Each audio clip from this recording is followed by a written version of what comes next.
Oi, pessoal, tudo bem com vocês? Estamos aqui na nossa, digamos assim, segunda aula, né?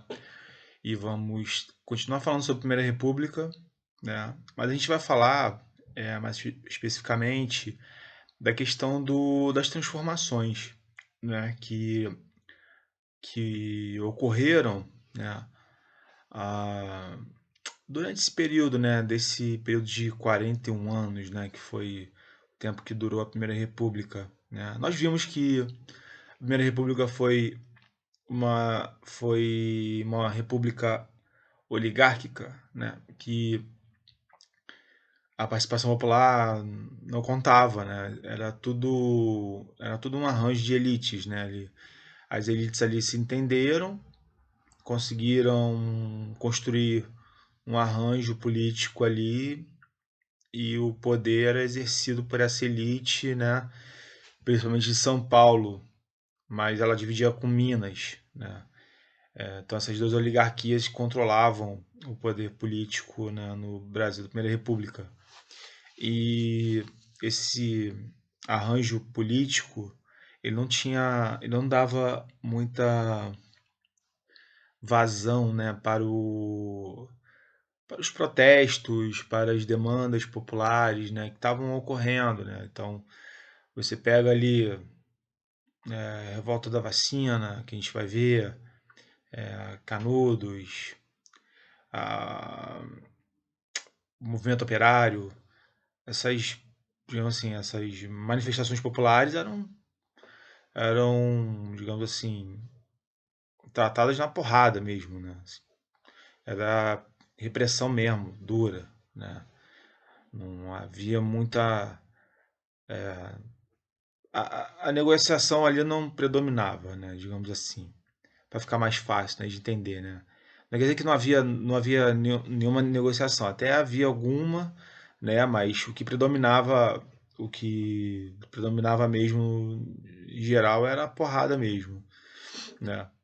Então o sistema político não era capaz de atender, de incorporar essas demandas, né? Então vamos lá. Vamos começar então pela roda vacina, né? Que tá até na moda, né? Por causa da pandemia, né? Falar da de questão de vacina, né? Mas enfim, vamos lá. Para entender o contexto, a gente tem que ver o seguinte: o Rio de Janeiro era a capital do Império, a capital da República, né? A capital do Brasil, e até 1902 era uma cidade muito acanhada, assim, muito colonial ainda, né? Tinha uma herança forte ainda, né? Dos tempos coloniais, do tempo do Império também, obviamente, né?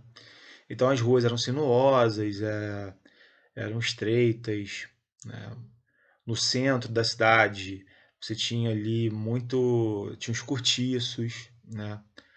E era uma cidade tipicamente de origem portuguesa, né? Que assim, as cidades portuguesas elas não tinham, elas não costumavam a ser muito planejadas, né? Assim, tem até um livro famoso do Sérgio Buarque de Holanda, que foi um historiador muito famoso mesmo, pai do Chico Buarque, né? E ele fazia uma comparação entre a colonização portuguesa e a espanhola. E assim, a espanhola, os espanhóis faziam questão de que as cidades fossem mais planejadas, né? Que houvesse uma intervenção ali humana, né? A cidade portuguesa não, é assim, tipo, tem um morro aqui, vamos construir em cima do morro, sabe? Não havia aquela tentativa de tirar o morro, terraplanar, né? Aquela coisa. Era assim, tipo, conforme a natureza do lugar, entendeu? Havia um exagero nesse também, mas enfim, as cidades portuguesas tinham essa tendência de não serem muito bem não serem planejadas, né? Meio feitos ao sabor da geografia do lugar. E então a cidade do Rio de Janeiro tinha esses traços coloniais e havia uma preocupação né, de modernizar a cidade, né, de que era o cartão postal, né? Imagina, chegava que o estrangeiro via, nossa senhora, essa cidade toda bagunçada, zoada, um monte de gente, essas ruas estreitas e cheio de cortiço, cheio de animais na rua e tal. Então havia uma necessidade, né, de, de urbanizar a cidade, né? Então, sempre lembrando também que não foi a primeira vez, tá? Na época quando a vinda da família real, a cidade do Rio já tinha passado por uma certa, digamos assim, urbanização, né? Mas é aquela coisa, as cidades, elas, com o tempo também, elas sempre vão precisar de reformas e tal. Mas voltando, então a cidade do Rio tinha essa necessidade, né? E a ideia era que transformar o Rio de Janeiro numa Paris tropical, né? Assim, o modelo era Paris, né? Paris também tinha passado por uma reforma, né, urbana por volta dos anos 1850. E a ideia era construir avenidas largas, bulevares, jardins públicos, né? Embelezar a cidade mesmo, né? Transformar ali, é um cartão postal mesmo, sabe? Então foi feito isso e nessa nessa reforma urbana, né, teve o despejo, né? A retirada daquelas populações que viviam no centro, né? As favelas vão se formando nesse período, né? A partir daquele momento, né? E sempre lembrando que a primeira favela é antes até, que a primeira favela é o Morro da Providência, que vai se formar por causa do pessoal lá de Canudos, mas enfim, isso é outra história que eu posso falar depois. Então, a... Como tava voltando aqui, então é o seguinte, houve essa modernização, né? Houve toda uma, uma intervenção do espaço da cidade, né? A remoção de populações pobres mais para a periferia, para os morros próximos. E, e assim, e concomitantemente, né? Ou seja, em paralelo, também houve uma campanha de acabar com, erradicar as epidemias, né? Que assolavam a cidade, né? Assim, a febre amarela, a varíola, peste bubônica, essas doenças, sabe? E assim, naquela ideia bem higienista mesmo, assim, vamos tirar aqui a sujeira, a sujeira entende também os pobres, já vamos tirar daqui e tal, e vamos vacinar essa galera, assim, de forma truculenta, sem esclarecer porcaria nenhuma, né? Era bem assim, é uma visão elitista mesmo, né? Então, por causa de essa necessidade de essa necessidade de erradicar as doenças, então inicia-se uma campanha, né, de vacinação obrigatória em 1904, tá? Só que essa vacinação vai se dar de forma bastante autoritária, né? Assim, sem esclarecimento, né? Como tinha falado com vocês. A, era uma a vacinação era necessária, tá? Assim, os higienistas tinham razão, né, de existir, porque realmente havia as epidemias, né, que assolavam a cidade, a varíola era uma doença que matava bastante gente, né, assim, tipo, quando não matava, tinha sequelas, como a cegueira, ou o corpo marcado por bolhas, né, assim, corpo todo, assim, era uma doença meio terrível, assim, né? Então, assim, então era uma coisa necessária, mas só que não houve a campanha de esclarecimento, né? Então pessoas, os pobres, né, se revoltaram, né? Mas só que aquela coisa, como é que o governo lidava com essas revoltas, né? E a revolta nesse caso era assim, tipo, era bonde virado, vidraça quebrada, destruição de bens públicos, né? E como é que o governo lidava com isso? Era repressão, né? Decretava estado de sítio na cidade, né? Ninguém entra, ninguém sai, prisão dos envolvidos, aí geralmente desterro, né? Mandava lá pro Acre, era isso mesmo, mandava pro Acre mesmo, né? Os envolvidos, né? Ou para um lugar bem distante assim, na Amazônia e tal. E foi assim que se deu, né? Mas assim, tipo, é, você pega, você pega a experiência da revolta da vacina e você vai ver que vai deixar lições, por exemplo, que nas vacinações posteriores vai haver uma campanha de esclarecimento, né, para justamente diminuir essa desconfiança do público, né, em relação à vacina, né? Então vai ser uma coisa importante, né, a memória desse evento, né, para que em campanhas posteriores se tenha esse cuidado, né? E é engraçado que assim, tipo, a campanha da vacina, da vacinação no Brasil, vai se tornar uma referência e tal, com os militares, né? Os militares, na ditadura militar e tal. Os militares vão estar lá de incumbidos de, incumbidos, não, incumbidos de vacinar a população, né? Esclarecer, falar que é importante, né? Porque há uma desconfiança mesmo, entendeu? Até hoje, né? Você vê com a vacina da Covid tem uma desconfiança aí, até irracional, né? Mas tem. É, é um, é uma coisa humana mesmo, né? Sentir medo de uma coisa que é desconhecida, né? E, e por que se vacina, né? Por que essa preocupação em vacinar? Porque é muito mais barato, né? Você vacinar a população e tal, e eliminar a doença pela vacina do que ficar tratando em hospital, né? Muito mais caro, né? Por isso que há esse investimento em vacinas, né? Mas vamos lá então, gente. Continuando. Aí você vai ter, é, durante a Primeira República também, várias revoltas. Não é revolta, perdão usar essa palavra. Mas assim, movimentos, né? Movimentos que vão misturar política e misticismo, né? Você vai ter vários movimentos desse tipo, que você vai ter uma liderança ali religiosa, mística, né? Que tem uma autoridade muito grande naquela comunidade e que aquilo ali vai entrar em atrito em algum momento vai entrar em atrito contra o governo, né? E o caso mais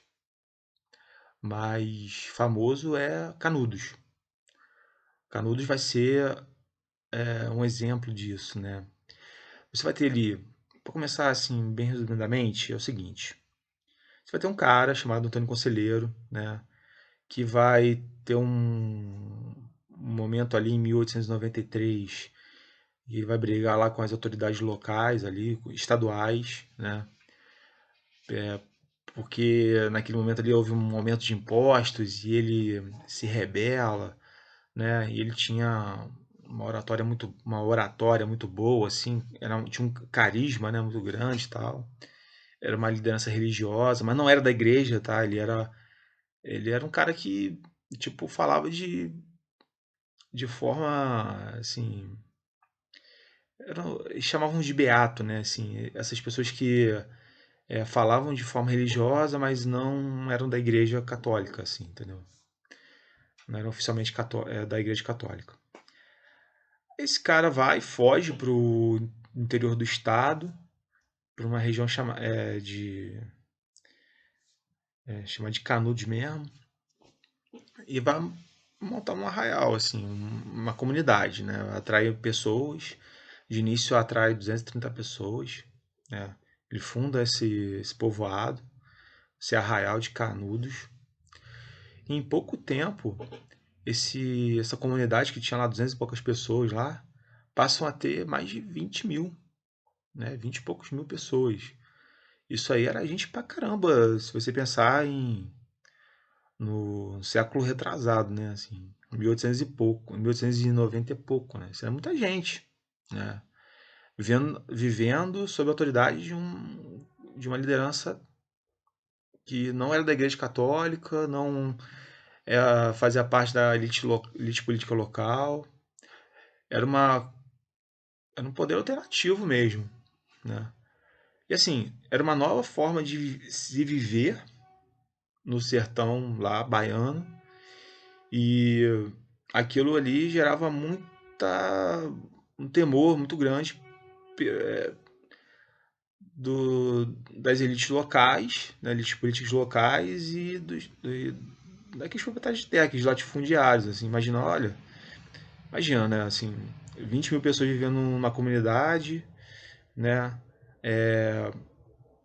que não se sujeitavam à autoridade nem das elites políticas locais, nem daqueles latifundiários, né? Então aquilo ali tinha que ser combatido, tinha que ser riscado do mapa mesmo, sabe? E assim, e naquele início ali do governo republicano, qualquer coisa, qualquer coisa que fugisse um pouco da, da órbita ali do poder, né? Era encarado como monarquista, né? Então, tipo, jogaram logo uma acusação sobre o Otônio Conselheiro ser monarquista, né? Que ele queria, era um cancro monarquista, né? Tá ali, é uma coisa que precisa ser eliminada, né? Bem desse jeito, né? E vai que,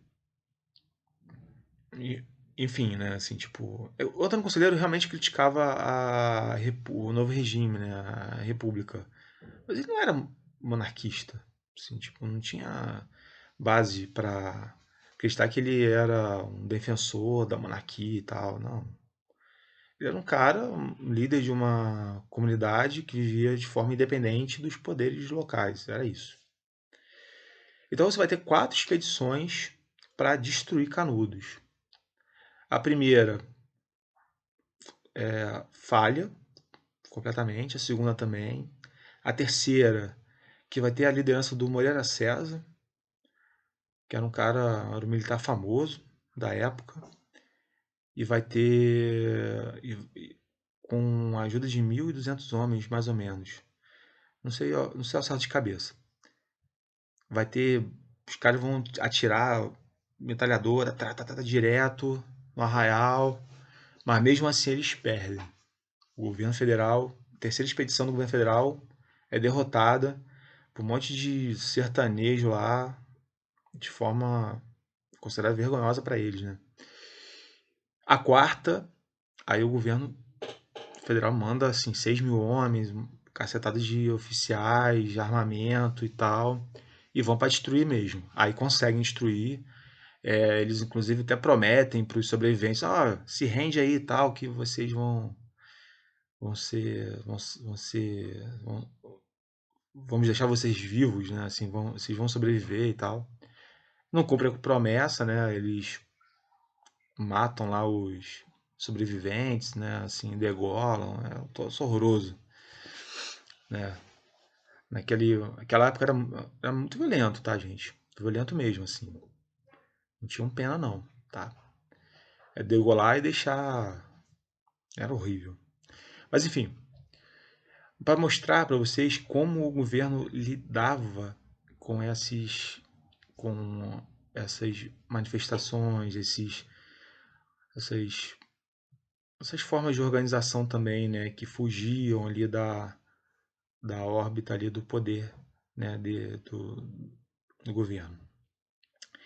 E para a gente fechar essa questão aí do, de, da questão dessas revoltas, né? Canudos não foi bem uma revolta. Os Canudos estavam lá de boa, só que o governo federal foi lá e tentou, né, destruiu, na verdade. Mas aí você tem a revolta da Chibata, que foi também muito significativa, né? Na Marinha Brasileira, você tinha muitos marinheiros negros. E você tinha também um castigo físico, né? O uso da chibata, que é um chicote, né? Não é bem um chicote, mas é uma coisa parecida com um chicote. Isso dava no lombo da pessoa, né? 20, 30, 40, 50, até 200 e pouco, dependendo digamos assim, da infração, né, do sujeito, né? Deixava o lombo do cara moído, né? E assim, o castigo físico era uma coisa que vinha lá do tempo da Marinha Portuguesa, assim, uma coisa antiga, mas que se manteve, né, esse castigo e naquele momento lembrava muito a questão de escravidão, né? Tinha um peso, né, a mais desse, desse contexto, né? Imagina, marinheiros negros tomando chibatada no lombo, assim, né? Os caras não eram escravos, né?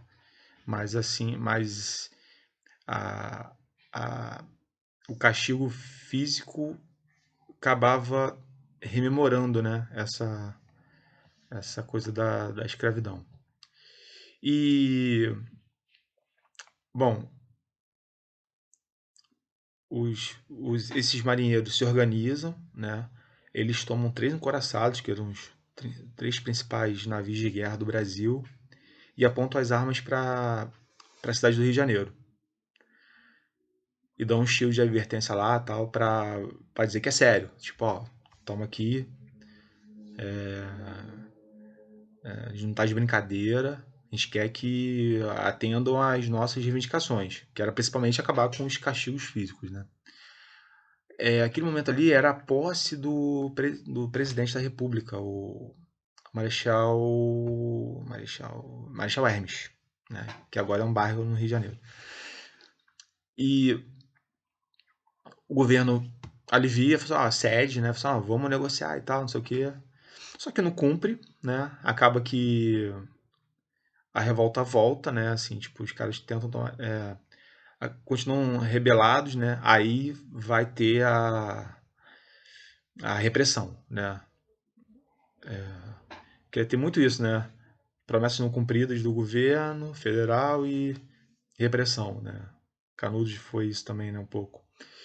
E dos 22 envolvidos, 20 são mortos, né? Só sobrevivem 2, que foi um deles foi o João Cândido, que foi o líder, né? E virou para a história, na história popular virou o Almirante Negro, né? Ele morreu até velhinho, nos anos 60, né? É bem interessante a história dele. E é isso, a galera foi morta ou desterrada lá, mandada pro Acre, né? Que é básico, né? Cometeu assim uma parada, manda pro Acre, sacou? Que é longe pra caramba, né? Imagina. É longe até hoje, imagina naquela época. Mas é isso, tá, gente? Essa é a primeira parte, tá? Aí na segunda parte a gente vai falar de movimento operário, movimento operário, tenentismo e uma nova forma de pensar o Brasil, tá bom? Eu vou tentar ser mais sintético no próximo vídeo, porque esse aí ficou meio longo, né? Mas é isso. Sabe como é que é a coisa, né? O professor de história gosta de falar. Valeu, pessoal. Um grande abraço.